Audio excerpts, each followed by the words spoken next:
Friends আমার channel Sunanda Das art of cooking.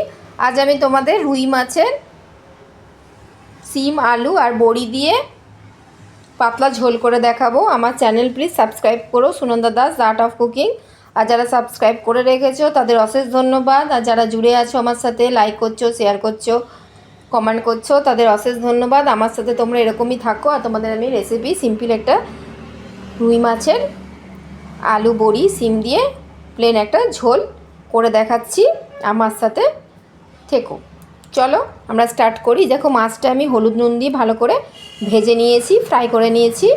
আর এবার আমি বড়িটা আগে ভাজবো, তারপরে আলু ভাজবো, তারপরে সিমটা ভেজে নেব। আমি মাছ যে তেলে ভেজেছি সেই তেলেই আমি জাস্ট বড়িগুলো ভেজে নেব। তো বিড়ি ডালের বড়ি, এই বড়ি আলু সিম দিয়ে কিন্তু খুব ভালো লাগে মাছের ঝোল। বন্ধুরা এরকমভাবে করে দেখবে, আমি যেরকমভাবে দেখাচ্ছি।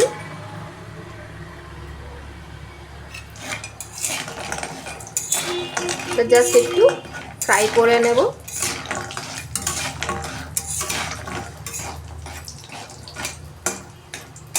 একটু ব্রাউন করে ভেজে নেব বড়িগুলো। দেখো লাল করে ভাজা হয়ে গেছে। এবার আমি উঠিয়ে নেব। ওই তেলের মধ্যে কেটে রাখা লম্বা লম্বা করে আলুগুলো দিয়ে দেবো।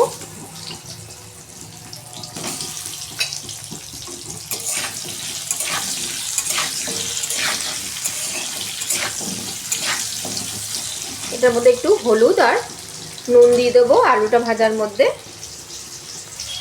একটু হলুদ আর নুন দিলাম, তাড়াতাড়ি আলুটা একটুখানি সিদ্ধও হয়ে যাবে আর ভাজাটাও হবে।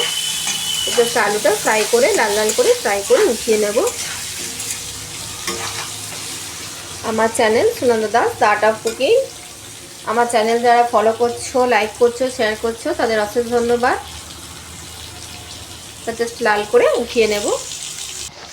আলুগুলো দেখো ব্রাউন কালার হয়ে ফ্রাই হয়ে গেছে। এবার জাস্ট আলুগুলোকে আমি তেল থেকে উঠিয়ে নেব। আলু ফ্রাই করে উঠিয়ে নিলাম। ওই তেলের মধ্যেই জাস্ট গোটা সাইডটা একটু তুলে নিয়ে ধুয়ে সিমগুলো দিয়ে দিলাম। এবার জাস্ট এটাও হালকা ফ্রাই করে নেব। সিমগুলো কিন্তু কচি আছে। আলু যখন ফ্রাই করেছিলাম তখনই হলুদ আর নুনটা দিয়ে দিয়েছিলাম। তো আমি আর সিম ভাজার সময় হলুদ আর নুনটা দিইনি, তেলের মধ্যে হলুদ নুন অলরেডি আছে। তো জাস্ট আমি সিমটাকে ফ্রাই করে উঠিয়ে নেব। আর এদিকে মাছটা তো জাস্ট ভেজে রেখেছি। দেখো মাছটা জাস্ট ভাজা হয়ে গেছে। আর টমেটো কুচিয়ে নিয়েছি। আর এটার মধ্যে মশলা দিয়েছি আমি জিরে, আদা বাটা আর কাঁচা লঙ্কা। আর রসুন পেঁয়াজ অ্যাড করিনি, জাস্ট জিরে, আদা, কাঁচা লঙ্কা আর ছোট একটা সাইজে টমেটো পেস্ট করে নিয়েছি। সিমটাও ফ্রাই করা হয়ে গেছে। এরপর সিমটাকে আমি উঠিয়ে নেব। ওই তেলের মধ্যে জাস্ট আমি আদা, জিরে বাটা, লঙ্কা আর টমেটো পেস্টটা দিয়ে দিলাম। এর সাথে আমি অ্যাড করব হলুদ আর টেস্ট অনুযায়ী নুন। ভালো করে মশলাটা কষিয়ে নেব। টেস্ট অনুযায়ী আমি নুন আর হাফ চামচ হলুদ অ্যাড করলাম। মশলাটা ভালো করে কষাবো।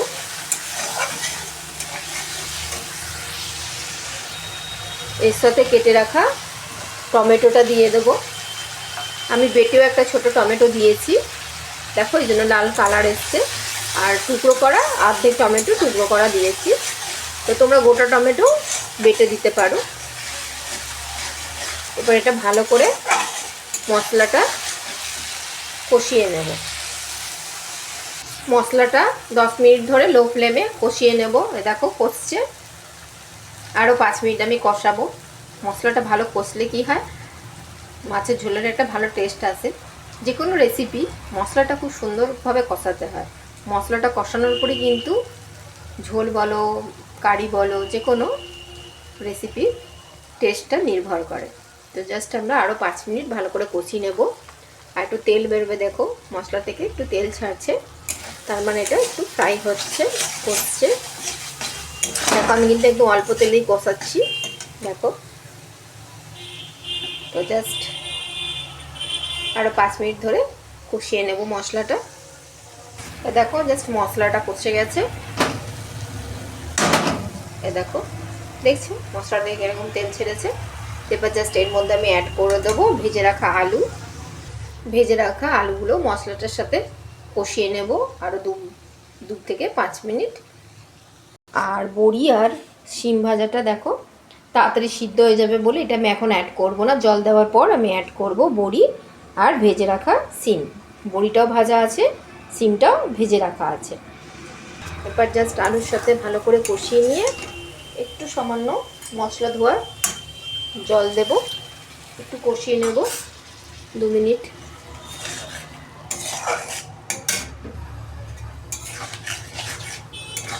দু মিনিট কষানোর পর জল দেব, যেরকমই ঝোল রাখবো। তোমরা মাখা মাখা চাইলে মাখা মাখাও রাখতে পারো, তো আমি একটু ঝোল ঝোল করবো, একটু ঝোলঝোলি খেতে ভালো লাগে।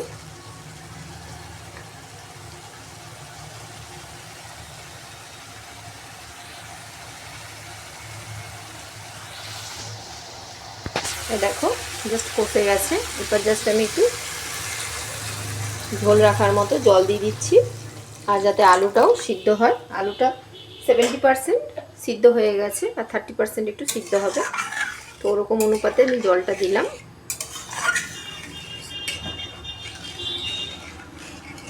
একটু ফুটে গেলে 5 মিনিট ফুটবে, তারপরে আমি সিম আর বড়িটা অ্যাড করব। আলুটা একটু সিদ্ধ হতে একটু সময় লাগে, দেখি কতটা সিদ্ধ, হ্যাঁ বাকি আছে একটু সিদ্ধ হতে। তো ওইটা একটু সিদ্ধ হয়ে যাক 5 মিনিট, 5 থেকে 10 মিনিট লো ফ্লেমে। দেখো আমি জাস্ট ঝোলটা আলুটা ফুটছে, এটা আমি 10 মিনিট একটু ঢেকে রাখবো থালা দিয়ে, যাতে আলুটা তাড়াতাড়ি সিদ্ধ হয়ে যায়। তারপরে আমি বড়িটা আর সিমটা অ্যাড করব বন্ধুরা। দেখো আলুগুলো আমি 10 মিনিট জাস্ট একটু ঢেকে রেখেছিলাম, আলুগুলো সিদ্ধ হয়ে এসেছে, 80% হয়ে গেছে। এবার আমি জাস্ট ভেজে রাখা বড়িগুলো দিয়ে দিচ্ছি। দেখো ভেজে রাখা বড়িগুলো দিয়ে দিলাম।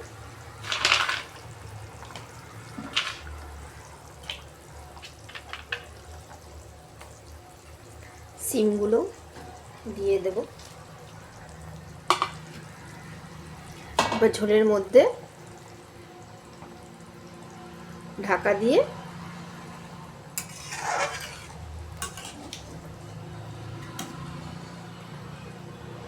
আরও 10 মিনিট একদম লো ফ্লেমে ফুটতে দেব।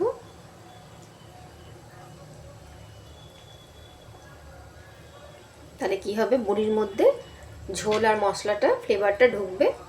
অপর থেকে একটু গরম মশলা বা ধনেপাতা ছিটিয়ে দেব লাস্টে। দেখো আমি জাস্ট থালা ঢাকা দিয়ে দিয়েছি 10 মিনিট। দেখো ফুটে গেছে। এবার জাস্ট আমি ভেজে রাখা মাছগুলো দিয়ে দেবো।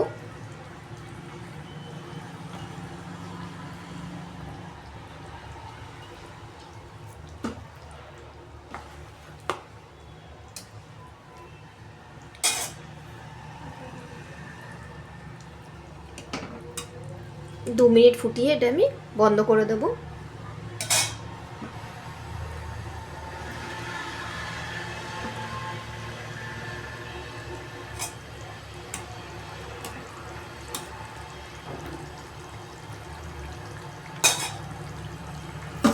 আর ওপর থেকে একটু ধনেপাতা কুচানো ছিটিয়ে দেব। আবার একটু ধনেপাতাগুলো একটু শুকিয়ে গেছে, তোমাদের কাছে ফ্রেশ ধনেপাতা থাকলে ওপর থেকে ধনেপাতা একটু ছিটিয়ে দেবে। ব্যাস আমার রেডি মাছের ঝোল। এবার জাস্ট আমি ঢাকা দিয়ে 2 মিনিট রাখবো, নিয়ে আমার ওভেন বন্ধ করে দেবো। আমার রেডি হয়ে যাবে আলু শিম বড়ি দিয়ে রুই মাছের পাতলা ঝোল।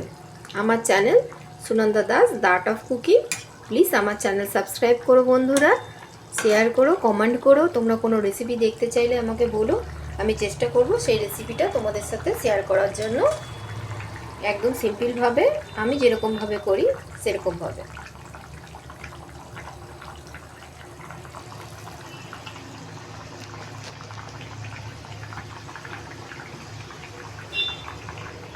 এবার আমি জাস্ট নামিয়ে নেবো, দুটো কাঁচা লঙ্কা উপর থেকে দিয়ে দিলাম। জাস্ট আমি এটা ঢেকে রেখে দেবো, তারপরে তোমাদের সাথে সার্ভ করবো বন্ধুরা। আমার রেডি রুই মাছের শিম আলু দিয়ে পাতলা ঝোল। আমার চ্যানেল প্লিজ সাবস্ক্রাইব করো, Sunanda Das the art of cooking. আমি আবার অন্য রেসিপি নিয়ে হাজির হব। By friends.